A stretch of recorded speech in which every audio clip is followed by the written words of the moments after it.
Joining us now with his immediate reaction, CBS senior golf writer Kyle Porter. KP, the drought is over. 1 year, 6 months, and 6 days, culminating in his 19th career victory on the PGA Tour. Although not without some late drama, Rory McIlroy a winner again. Your headline reads what? Well, I think my headline reads that he recovered from day one. You know, we talk a lot about, okay, what's Rory been like the last couple months? He's missed 3 of his last 5 stroke play cuts.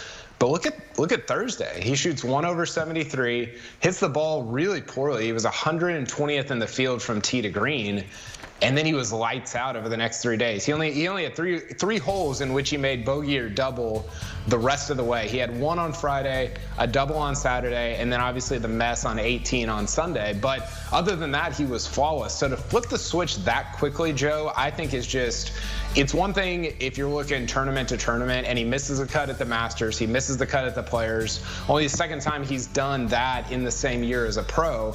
And so you flip the switch from there, but it's even more impressive to do it from Thursday where he hits the ball just really not very well. And to recover over the last 54 from that, I think is, I think it's the sign of an elite player who just has a different level than everybody else in the field. No doubt. We know that gear is there. It's just been his inability to call upon it. We're going to dig into it here, but if we're trying to place the resume right now, 19 wins, 4 majors equals that of already a World Golf Hall of Famer in Ernie Els. So Rory still with plenty of good golf out in front of him. We know what the kid is capable of tee to green. It's almost impossible to overstate his capabilities with the disco stick in hand, but this week, perfect from inside 6 feet and near the top of the strokes gained putting list. For all the work that Rory's been putting in on his swing, it's really the flat stick that's unlocked that next level of play, is it not? Yeah, it's the putter that unlocks the wins, right? We talk about that all the time. You get in contention from tee to green, and then you win when you make a lot of putts. And Rory does a great job, I think. If you look at the course of his career, he really hasn't been in contention at major championships as much as you might think he has been. Like real contention, like there's 2 hours left in a tournament, and he can actually win the thing. But he takes advantage whenever he is in contention. That applies to major championships. That applies to regular PGA Tour events like this one. And when he putts well, he almost always wins. And he really took advantage, I thought, of a hot putter this week. And I think there's something in there, Joe, and we're probably going to talk about this on the First Cut podcast, but I think there's something in there where I think he gets incredibly focused when he's in contention. Somebody like Rory, when you're out of it, all you care about is winning, right? He doesn't care about finishing T11 or T7. That doesn't mean he's not trying, but I think you ratchet up the focus, the attention to detail when he's really in a tournament. And so I think that's why you see sort of his really good putting weeks coincide with him winning, because I think he's so focused throughout because he knows he has to take advantage of those great putting weeks, and that's what we saw this weekend. That is a can't miss conversation you can catch tonight on the First Cut podcast. Download and subscribe today. Rory, he's going to move to Kiowa now in 2 weeks with a bag full of positive vibes. It's been fleeting as of late for the 32-year-old Northern Irishman. You outlined some of those recent failures. KP, we'll let the odds makers do what they do, but with what you saw out of Rory these past 4 days and the absolute blitz that he put on Kiowa back in 2012 at the Ocean Course, is Rory the man to beat in 2 weeks at the PGA? Yeah, I think so, and I wonder if it has less to do with Rory and more to do with what everybody else is or isn't doing. You know, DJ's not in great form. JT is probably going to be up there. It's probably going to be between JT and Rory. Rahm will probably be up there as well, although he hasn't won in 2021. I think that, you know, look, if you had, I saw a number for Rory at Kiowa like 16, 18 to 1.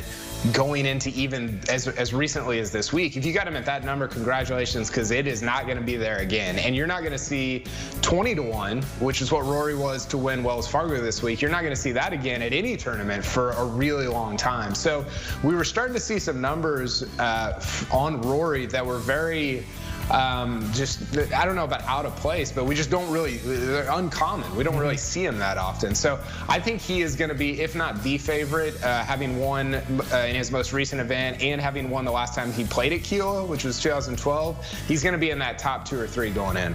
It's going to be a blast to watch, and on this Mother's Day, I will tip my cap to my mother, Debbie Musso, who was out there at Kiowa just last week, said it's going to be a tough test for anybody in that field, Rory included. But as for Rory and sort of the paces at which he goes through these things, he's been very open about his struggles, at least physically, mentally as well, ratcheting it up in this era of COVID with less fans. As the fans do come into the fold, and as Jim Nance so eloquently put it, the Roars have returned. The last time we saw Rory break out of one of these droughts, he rattled off 3 straight. I'm not asking you to forecast something of that ilk, but do you like where his game is at in totality, physical, mental, and everything involved? Yeah, I think so. You know, I don't know. This sounds weird to say right after he won, but you want to see the putting, it comes and goes. Like when he plays at the PGA Championship, he's probably not going to putt as well as he did this week at Quail Hollow, because he was like number 2 in the field in putting. That just it's so hard to keep that up week over week.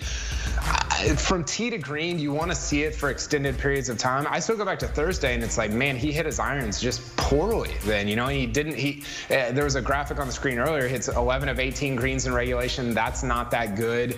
And look, this is like the way we talk about Rory. He has a different baseline, right? We talk about him differently. He was coming into this week. He was top 20 on the PGA Tour in top 10s this season. Like he was. It's not like he was falling off the planet, but we judge him by a different standard. So you do want to see the tee to green stuff kind of start to build on itself, and that's where his money's made. That's why he's won so many times over the course of his career. So if he can start to extend that a little bit, then you can talk about Kiowa, you can talk about Torrey and the U.S. Open this summer, and then maybe even an Open Championship at Royal St. George's. So those are the numbers to keep an eye on. What's he doing from tee to green for extended periods of time? And no doubt something that we will continue to track here on HQ, and we will continue to track it all on tour as we look forward to the Byron Nelson next week.